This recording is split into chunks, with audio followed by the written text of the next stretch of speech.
Hi guys, എല്ലാവർക്കും നമസ്കാരം. അപ്പോൾ ഈ നട്ടുച്ച നേരത്ത് നമ്മൾ എങ്ങോട്ടാ പോകുന്നതെന്നല്ലേ? വേറെ എങ്ങോട്ടും അല്ല, ഓണമല്ലേ വരുന്നത്. ഡ്രസ്സൊക്കെ എടുക്കണ്ടേ? ഇന്ന് പോകാൻ നാളെ പോകാമെന്ന് പറഞ്ഞ് ദിവസങ്ങൾ പോകല്ലാണ്ട് ഞങ്ങൾ പോയില്ല.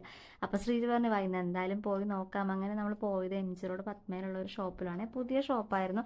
ശ്രീജ ഓൾറെഡി ഇവിടെ വന്നിട്ട് നല്ല പരിചയം ഉണ്ടായിരുന്നു. നല്ല പരിചയം എന്ന് വെച്ചാൽ വന്ന് ഷർട്ട് എടുത്തിട്ടുണ്ടായിരുന്നു. അപ്പോൾ എന്നോട് പറഞ്ഞു നീ വാ, നമുക്കൊന്ന് ജസ്റ്റ് കയറി നോക്കാം, നിനക്ക് ഇഷ്ടപ്പെടുവാണെങ്കിൽ എടുക്കാം. ഞാൻ നോക്കിയപ്പോഴത്തേക്കും ഓക്കെ, അത്യാവശ്യം നല്ല കളക്ഷൻസ് ഉണ്ട്.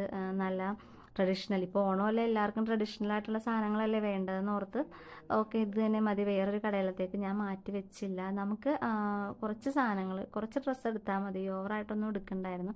പിന്നെ ഞാൻ എന്തായാലും ഇവിടെ നിന്ന് തന്നെ എടുത്തു. ശ്രീജു ആണെങ്കിലും ഒരു ഷർട്ടും പിന്നെ 2-3 ഓവർ സൈസ്ഡ് ടീഷർട്ട് എടുത്തു. പിന്നെ ശങ്കരിക്കാണേലും ഡ്രസ്സ് എടുത്തു. അമ്മമാർക്ക് സാരി, എനിക്കൊരു ടോപ്പ്. ഞാൻ ഒത്തിരി സെറ്റ് സാരി കളക്ഷൻസ് ഒത്തിരി ഉണ്ടായിരുന്നു.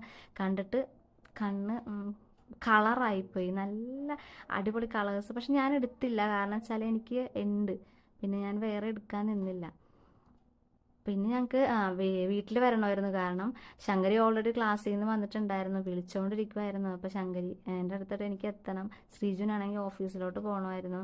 അപ്പം ഞാൻ പറഞ്ഞു തന്നെ ബസ് സ്റ്റോപ്പിലാക്കി തന്നാൽ ഞാൻ ബസ്സിന് പോയിക്കോളാമെന്ന് പറഞ്ഞു. അങ്ങനെ എന്നെ കൊണ്ടുവന്ന് ബസ് സ്റ്റോപ്പിലാക്കിയിട്ട് ഞാൻ നേരെ ബസ്സിലാണ് പോയത്.